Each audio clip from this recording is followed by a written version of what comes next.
Oh, well, hello and a very warm welcome back to the Andrew Eborn Show with me, Andrew Eborn. Well, who else? I'll tell you who else. It's a regular on this show, wearing many different hats each time. Edward Oakenfull, how are you? Absolutely fantastic to be back on your show, Andrew. And it's always a pleasure. Last time I saw you, you just jumped ship. How's that going? It's going absolutely fantastic, and I'm so glad I made the decision.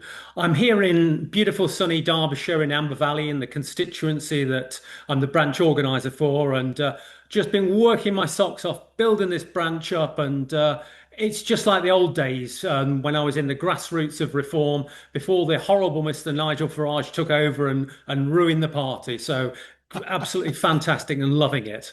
Well, you've gone. We looked at your wonderful career last time, and you became a media superstar as a result of your appearance on the Andrew Ewan Show. I love it. But you went from Derbyshire estate agent to Reform UK candidate, Advance UK treasurer, and now a key voice in Restore Britain.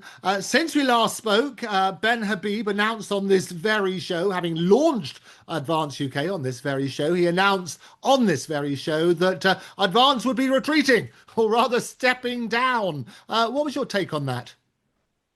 It was when, not if, he had to make that decision. Membership, as I understand, was falling off a cliff. No party can go on with losing that many members. It had all been superseded by the juggernaut that is Restore Britain and Rupert Lowe. So much time for Ben Habib. He's such a gentleman, such a brilliant orator and a brilliant font of knowledge as well. But it's time to admit that it was over, and you needed to change tack completely.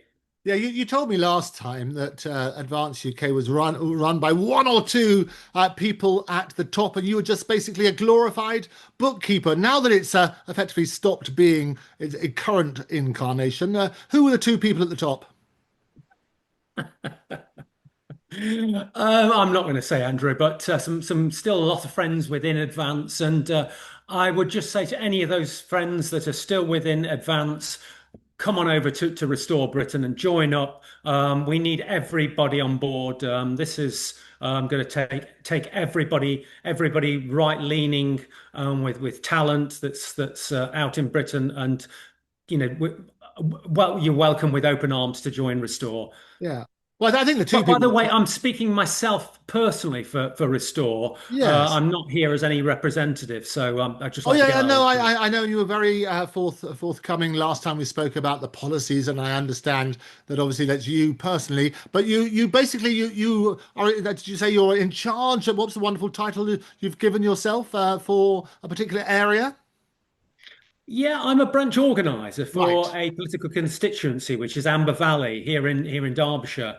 And yeah, I was when I was with Reform UK, I was just given a blank piece of paper for Derbyshire Dales. I was given a brilliant database called Nation Builder, which had names and addresses of all the members within that constituency. And within the space of a year, up to the general election, I built it up from absolutely nothing to the general election. I had nearly 100 people out delivering leaflets, putting up boards, arranging meetings, introductions, etc. So it's like the old days again. It's just I'm beginning all over again, and just great fun with Restore Britain here in Amber Valley. Fantastic. Amber Valley, I always think of Alex Stevenson. What's the relationship with him? As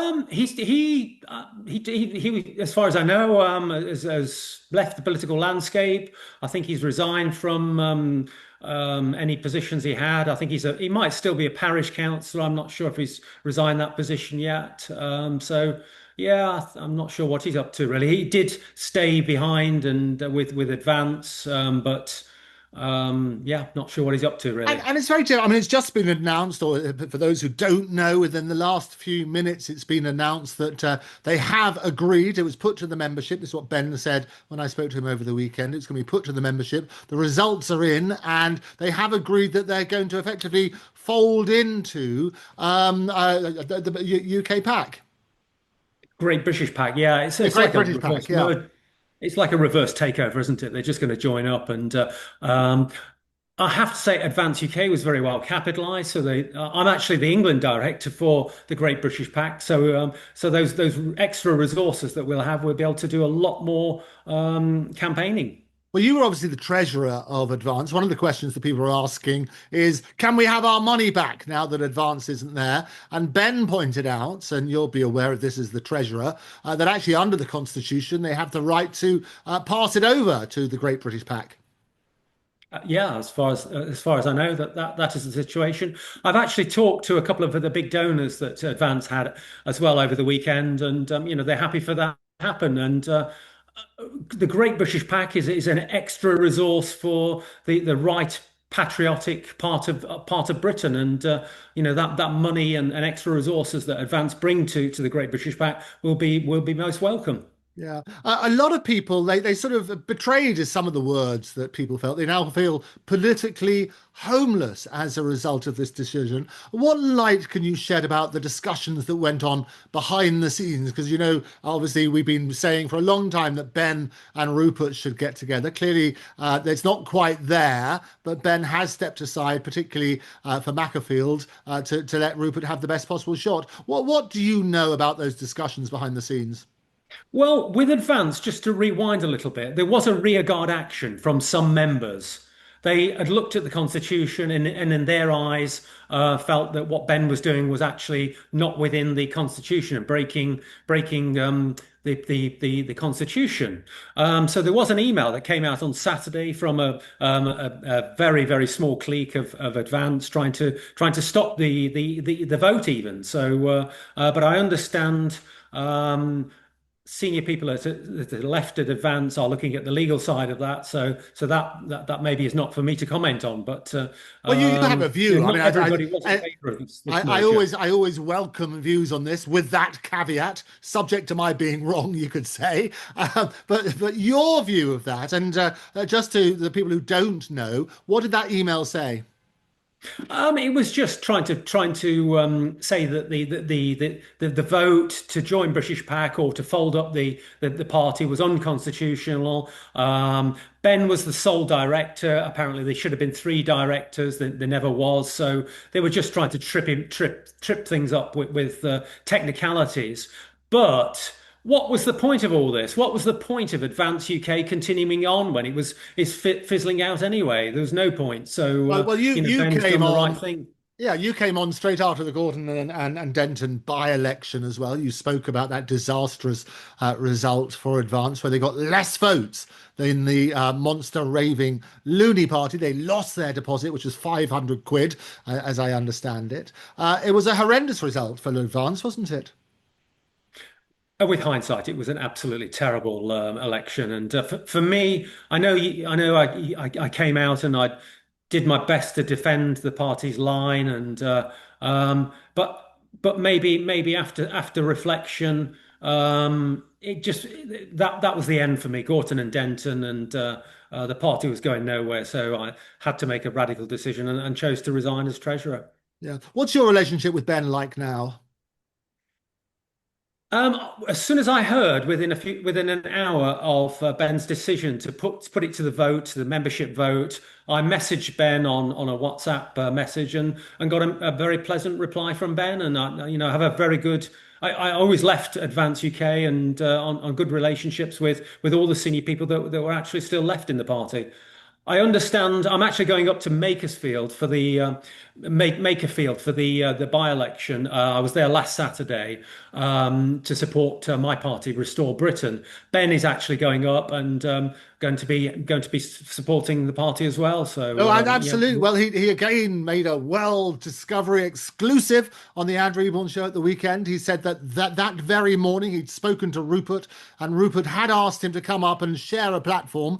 He did say he wasn't going to be wearing a Restore Britain cap, but he would be supporting Rupert in this particular election.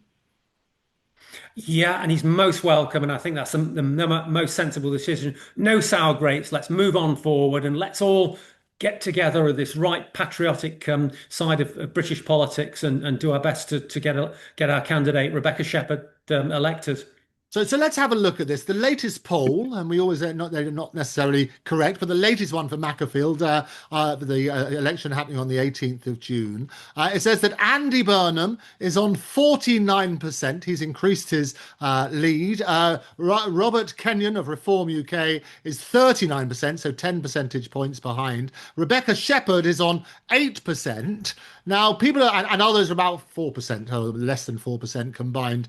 So Labour are leading by 10 points. Interestingly, if you were to put Robert Kenyon and Rebecca Shepherd together in the same way as Ben did with Restore, then you're going to be having a fighting chance.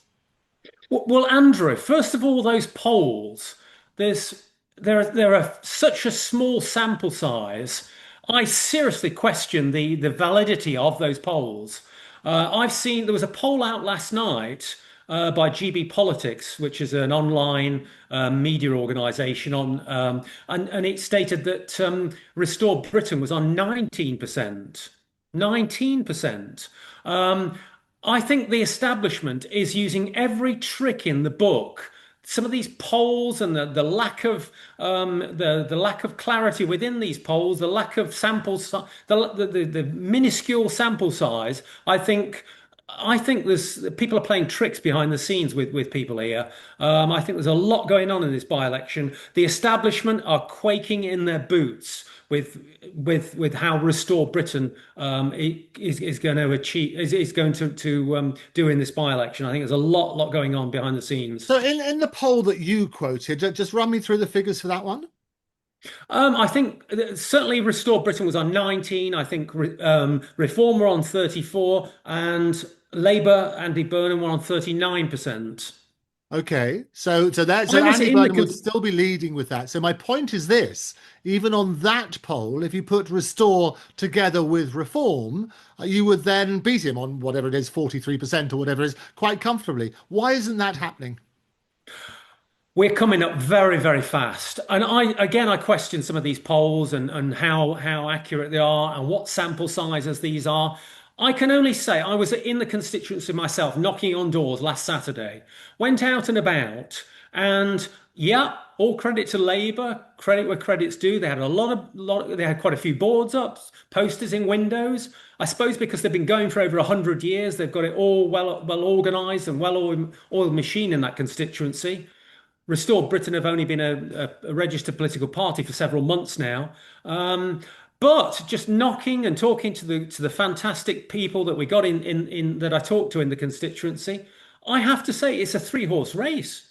Seriously, and I'm not just saying that because I'm here to represent Restore Britain. There was so much support for Restore. I think the silent majority up and down this country are seriously waking up. Oh no! At the last general election within that constituency, 40% of the people didn't even bother to vote. Yes, I always say that this election is going to be much higher now. Absolutely. Those people will be voting. And I always say that apathy is normally always the winner in these elections, and anybody who can excite the people who are not voting, all credit to them. But if you look, just looking at those stats, and I think that was happening, Andrew. The people that I talked to, several people, I did actually get the apathy. Again, I knocked on doors and people said, I can't be bothered to vote. They're all the same.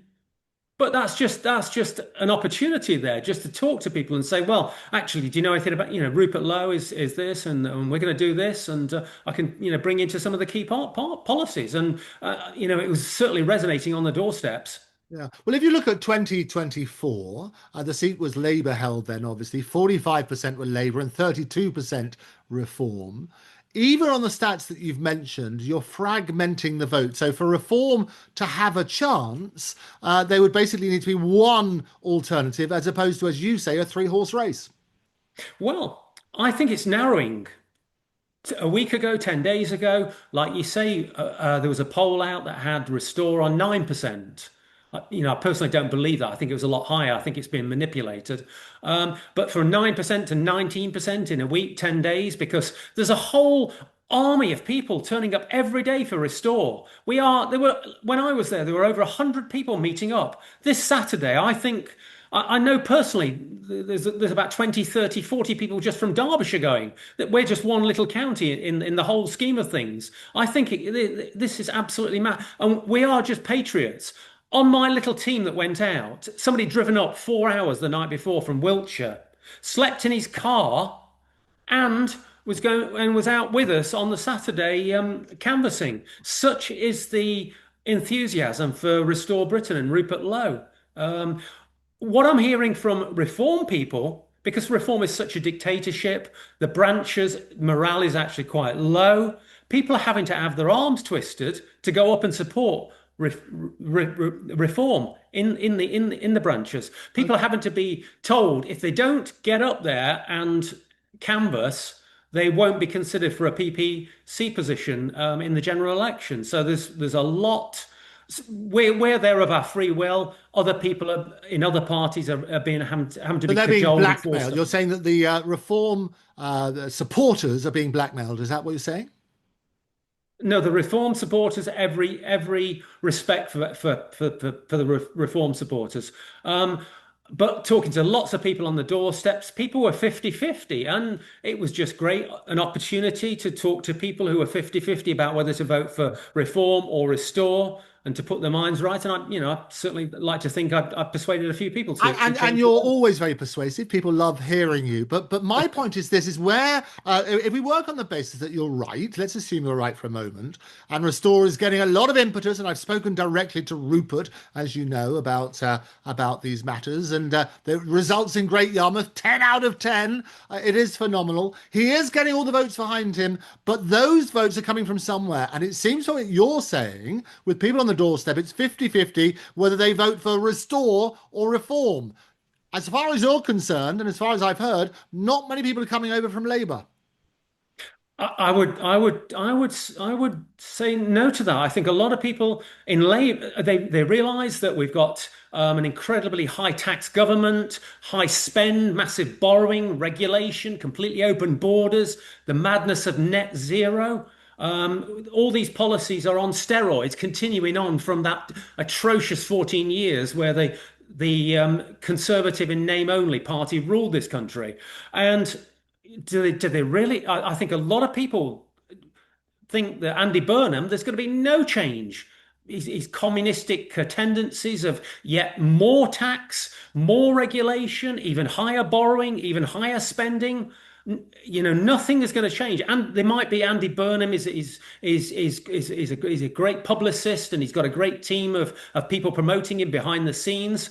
But I'll give it if he does achieve his dream and become the prime minister, I'll give it 6 months, and his poll ratings will be where Starmer's are now. Okay, and I've And I I've think a also lot of talked people are to awakening, even within the Labour ranks, are awakening up to that. yeah, I've also talked to Andy Burnham, who's very personable. I met him down in Cannes. It was shortly after the Gorton and Denton by-election, and I made the point to him that actually, if he had stood, it's more than likely he would have won that. And there you go in Cannes. That just shows what a high life Andy Burnham leads. I'm not Well, knocking anybody going to it Cannes was and an enjoying industry event. themselves or having a few canapes. I wasn't sun lounging, although I have an easy life. You're right, but no, it was an industry event. It was one of the biggest property fairs in the world, something called MIPIM, and every year I get invited by the Japanese government to host their all the delegates of them and to interview them and so on and so forth. So he I was know you working on mix that in sort of high basis. circles, Andrew. So Well, yeah, I I'm know, sure. it is. But my point is this: is that he Popping would off have down won Denton and to Monte Bayer. Carlo for the racing, I should imagine. Well, absolutely, all of that sort of stuff. We'll do that, and we'll go to the tennis together. But we'll make a lot of sense on that sort of basis. But my point is this: you're a figures man. It's very simple. You're basically getting at least some of the people who would have voted for reform will now vote for restore, and as a result, it's indefensible, if you like, and clear to anybody that you will be splitting the votes. And the biggest criticism they and I want your views on this. The biggest criticism they will say is that as a result, you're handing it to Andy Burnham. No, we're also taking votes from the Red Wall Labour people there. I also looked on Andy Burnham's Twitter on his X feed, and you look on there, and maybe he's not as popular as he's made out to be. He's got so many great publicists in his team. He spends a fortune on consultancy and other promotional activities. Great PR team. Well done, Andy. But you look at the reality that you look at his X feed. There's a lot of people slagging him off and complaining about how bad a mayor of Manchester he's been and how much money's being wasted on all sorts of different schemes. Not all is rosy in the garden of Andy Burnham. I would hasten to add. I think in any garden there's a lot of manure, and that's what helps the roses grow. But the reality is this: is if and you will, you'll come on. You're very good at that. Win or lose, you always come on the Andrew Eborn Show to unpack it. But if once the results are in, and you turn around and say, well, actually, if you added the restore vote to the reform vote, we would have beaten him. How will you feel? If it's not Andy Burnham, it will be some other idiot within the Labour Party that will be having a leadership competition with Keir Starmer. It's just have you got communist A and Andy Burnham and his atrocious policies, or Wes Streeting, or who some other idiot within the Labour Party comes to the fore and tries to take over and become Prime Minister. So it almost doesn't matter really. It's going to happen anyway. Well, no, sorry. My question very, very clearly is this, is that once the election results are in, and assume Andy gets 39% and Restore, let's say you get 20% and Reform get 20%. Let's work on that sort of basis, unrealistic figures. But it means that if you combine the No. two, you would have won. But as a result of not combining the two, you lost. How would you feel? Well, maybe they're not unrealistic figures. What's happening? There's something truly remarkable, and I'd love to come back on your show the night after the day after the election. It's going to be this is a fight for the soul of the right wing patriotic part of our country, and combined. I don't think there's anybody that's going to stop us at the next general election. I think the Conservative Party are fizzling out. I think No, they're you're largely absolutely. becoming But irrelevant. let me just And, pause you there, and Edward, what because I think you're absolutely, and you're welcome to come back. And I absolutely will put that date in the diary. But and this will and be my also, Andrew, prediction. This will be I my think prediction. This will be my prediction is that you will come on this show, and I will put this question to you: if Reform and Restore had stood together, you would have beaten Andy Burnham. As a result of being separate, you fragmented the votes and therefore lost. What will your answer be? we've proved we're a viable political party, and the incredible discontentment that there is within Reform grassroots ranks will see that yes, Restore Britain are a credible party. So is that I'm is going to that is leave that more important? Sorry, Edward, is that more important than showing that you're a credible party rather than beating Andy? everything has got to be working towards. I think this Labour government will go to the last possible moment, July 2029. That's the last moment for the general election. Everything has to work towards that and getting rid of this communist socialist government that we have in the country.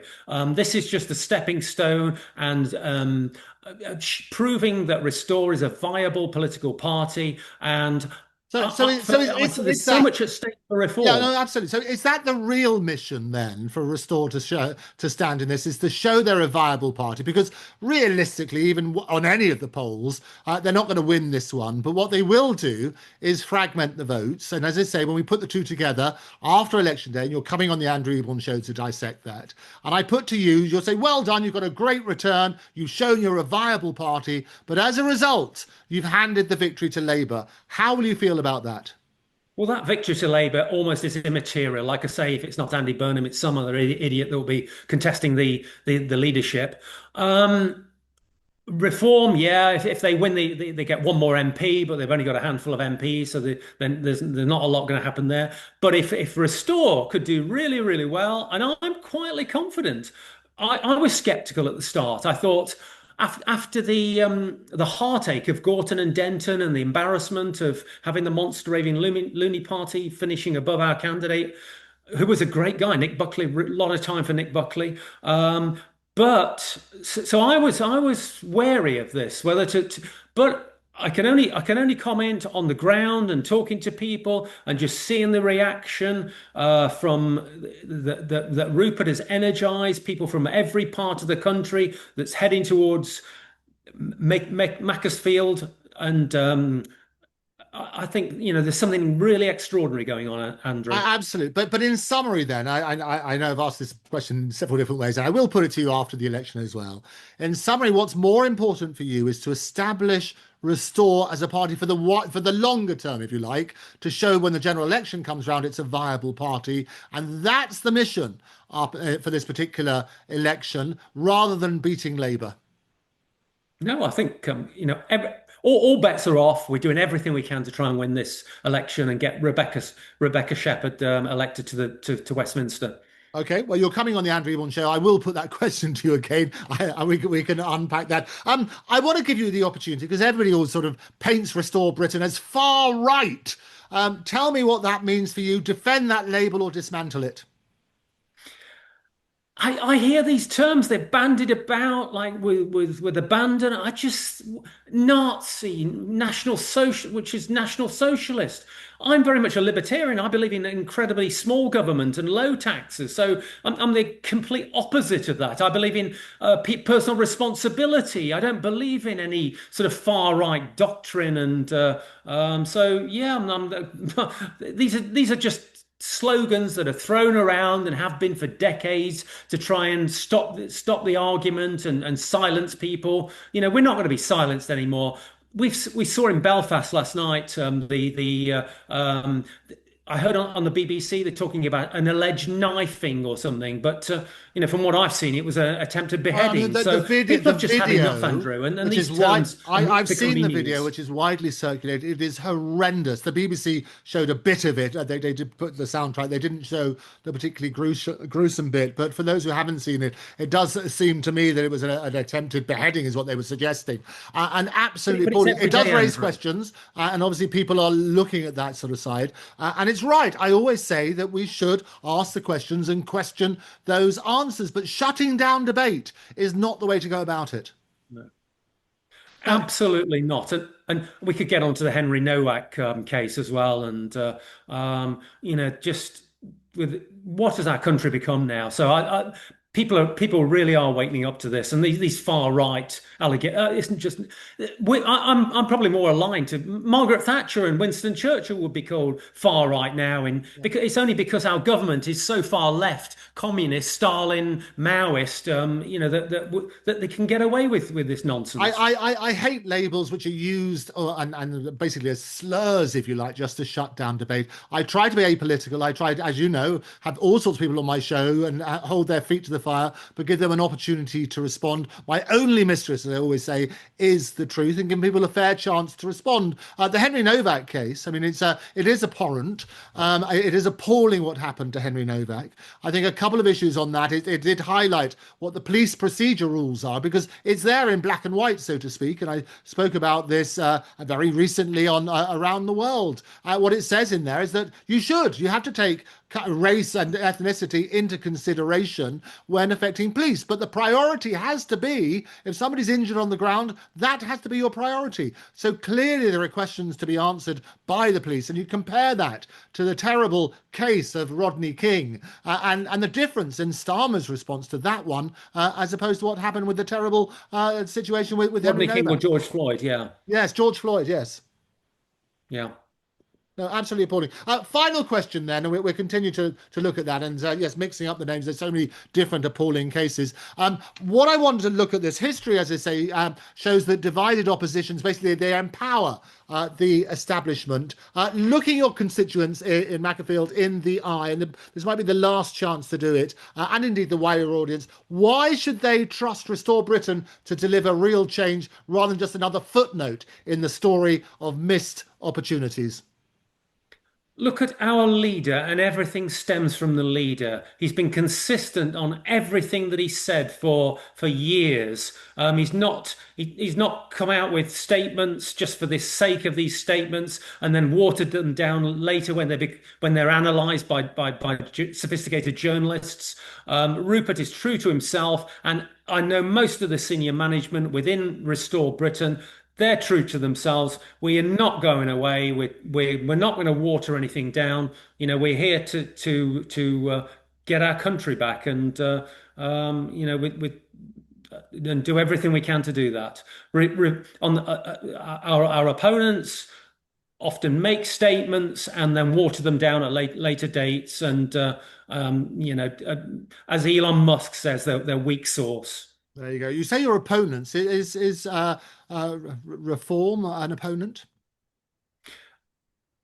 most most of the people within in grassroots reformers are, a lot of them are still very good friends of mine. I'm actually going out for lunch later in the week with some people that are county councillors. So no, everybody's welcome. We need to get all the talent together. Any talent that hasn't been thrown out of reform, I just urge them to really seriously consider their positions. Let's see how things go after this Makerfield by-election. It's going to be truly fascinating. This very big moment in British politics. It is indeed. I look forward. We will unpack it immediately afterwards. But for now, Edward, thank you very much for joining me. Thank you, Andrew. Hello, I'm Edward Oakenfull, a representative for Restore Britain. The media landscape is absolutely being transformed out there. Mainstream media has lost its power that it had. Everything is going online. There are some fabulous shows out there. The Andrew Eborn Show is growing and growing by the day. We need to get him to 15,000 subscribers, which he's very, very close to do. Please like and subscribe to his show. It's going to go from strength to strength. And in the future, his show, amongst other online media, will be the media within our country.